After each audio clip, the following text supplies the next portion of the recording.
As you're probably aware, Tumblr is clearly one of the leading sources for information about social issues. So let's see what Tumblr has to say about rape culture. I find it odd that if someone borrows something, you say thank you if they return it, like they deserve praise for doing the right thing. This, my friends, is a microaggression of victim blaming and extendedly rape culture. Just something to think about. Hashtag rape culture, hashtag victim blaming, hashtag feminism. Having manners is an extension of victim blaming and rape culture. I bet you didn't know you were taking part in such acts of misogyny simply by being polite. If my clothing choices disturb you to the point of saying what I can and can't wear, then maybe you should take a look at your morals and not my level of self-respect. You are absolutely free to wear whatever you see fit. However, don't think you're going to get respect from every person you meet. And if you make a spectacle of yourself, there's no doubt going to be unwanted, or is it wanted, I can never tell with you people, attention that comes with it. To the guys who get angry when a girl doesn't trust you to be alone with her, fuck you. My safety is more important than your feelings. Hashtag fuckboy. While I can't imagine why anyone would be upset with you when you automatically assume they're a potential rapist simply based on their gender, and yet, when your feelings are hurt, it's the absolute worst thing in the world, and you will ignore facts and evidence because your feelings take precedence. Oh, this is one of those cute little hypothetical conversation pieces. Woman number 1. This specific celebrity guy is a misogynist. Here's a bunch of examples, including a rape joke they made. Woman number 2. How can you say that? You don't even need to be a fan of theirs to know they're a feminist icon. Women are so naive. They don't even realize when men are feminists. Woman number 1. So I guess the whole misogynistic rape joke thing isn't enough proof for you. Hashtag misogyny. Hashtag internalized misogyny. I think the key word here is joke. And are we going to completely ignore the rape victims that make jokes to help themselves cope with their trauma? Would you tell them they're not allowed to deal with their experience in a way that they feel helps them? A crucial moment in any girl's life is when she starts to wonder whether her keys could ever be a proper weapon if she finds herself confronted by a strange man. And here I was thinking that crucial moment was her period. Damn you 90s TV, how wrong you were. Well, apparently I'm a woman and didn't even know it, because I've certainly found myself walking through dark parking lots with my keys in hand just in case. PSA number 1. Consent can be removed at any time, even after sex. Hashtag this has been a PSA. No, you cannot willingly take part in sexual relations and then change your mind later on because you get pissed off at someone for an unrelated reason. This is how false rape claims make things more difficult for actual victims. Wanting to be seen as a victim does not make it so. The biggest proof that rape culture exists is 50 Shades of Grey. Really? I guess women absolutely love rape culture then, because I'm fairly certain most of the audience is female. The only thing it's proof of is that people enjoy terrible writing.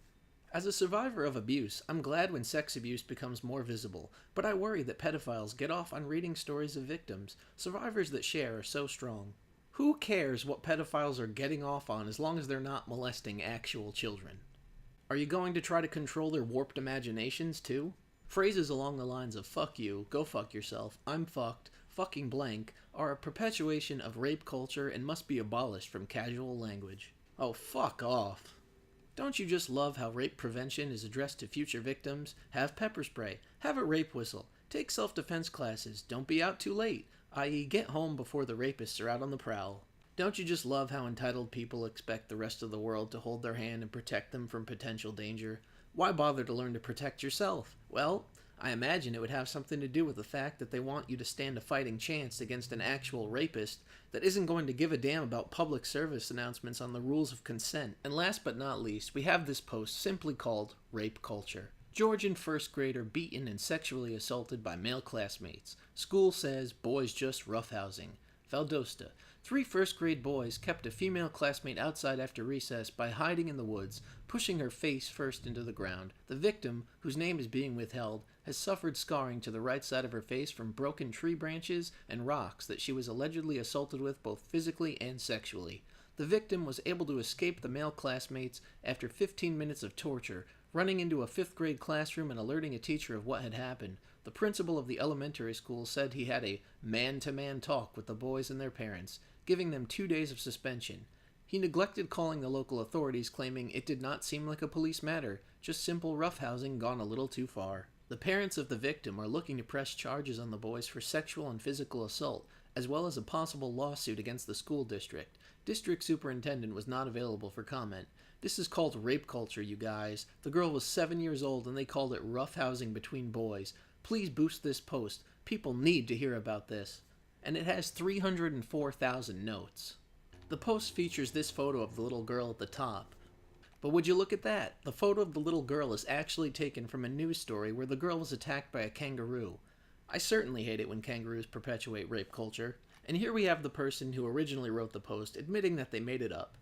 If we truly live in a rape culture where rape is prevalent, why on earth would you need to make up a disturbing crime such as this? Wouldn't you easily be able to find a real account of rape to use in order to spread your narrative? You could do a Google search and find a legitimate story for your purpose. It's sickening that someone would create such a story, and it really makes me wonder about the mental status of this individual. I'm not saying you can't write stories about rape without being a potential rapist by any means, but what I'm saying is most writers don't try to pass their stories of fiction off as fact. Rape is a horrible crime, and anyone that commits such a terrible act should be punished severely. Unfortunately, we need evidence to prove that a crime took place because we cannot simply go on blind faith and assume every single person is telling the truth because we know that's not the case. False rape claims are dangerous too, and can follow a person around for a lifetime even after they've been cleared of wrongdoing. Furthermore, you cannot claim we're living in a rape culture when rape is viewed as one of the most horrific crimes you can commit against an individual.